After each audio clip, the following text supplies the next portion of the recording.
Quando os mestres da lei, que eram fariseus, o viram comendo com pecadores e publicanos, perguntaram aos discípulos de Jesus: por que ele come com publicanos e pecadores? Marcos, capítulo 2, verso de número 16. Episódio de hoje: que os vizinhos vão dizer? Eu sou Carlão Almeida e este é o seu podcast No Caminho.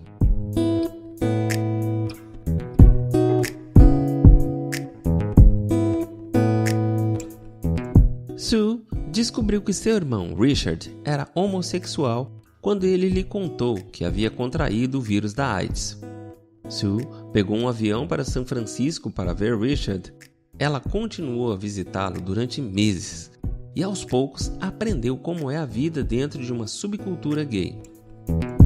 Sue sabia que chegaria o momento em que Richard ficaria tão doente que não seria mais capaz de se cuidar sozinho. Entretanto, se ela levasse um aidético para o seu apartamento, como seria a reação de seus amigos? Será que os filhos de Sue passariam a ser evitados? Ela e a família resolveram correr o risco de sofrer a desaprovação das pessoas. Sue levou Richard para casa, onde ele conheceu um mundo totalmente novo. Os dois filhos dela brincavam no chão, perto da cama de Richard, e liam histórias para ele à noite. Os amigos da igreja passavam pela casa para dar boas-vindas a Richard e orar por ele. Nas últimas semanas de vida, Richard viu-se cercado de um testemunho vivo do amor de Deus. Antes de morrer, ele entregou a vida ao Senhor. Seu versículo favorito era Marcos, capítulo 2, verso 16. Aquelas palavras agora estão gravadas em sua lápide. Por intermédio da irmã, Richard descobriu um Deus que odeia o pecado, mas ama o pecador.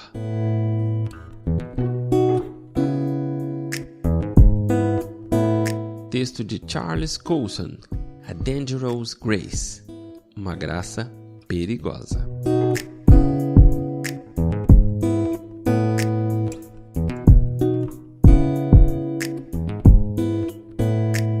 Quando Jesus chamou Mateus, um coletor de impostos odiado pelo povo, para que se tornasse um de seus discípulos, os fariseus ficaram chocados pelo fato de ele andar com alguém que consideravam pecador.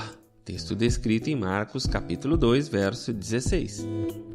Da mesma maneira, eles não aprovavam a entrada de Simão, um zelote, ou revolucionário, no círculo mais íntimo dos discípulos de Cristo.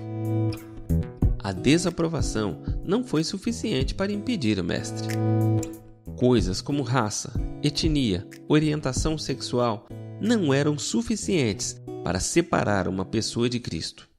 Isso porque ele não se importa com a condição em que vivemos quando nos encontra, e sim com a maneira como reagimos ao seu chamado. Do mesmo modo, quando conhecemos pecadores, devemos nos preocupar em oferecer-lhes amizade e compartilhar a mensagem de Jesus com eles.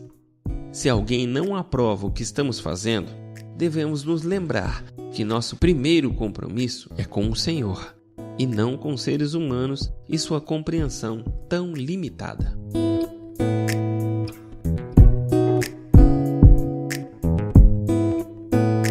Deixo hoje para reflexão a frase de Steve Brown, pastor e escritor.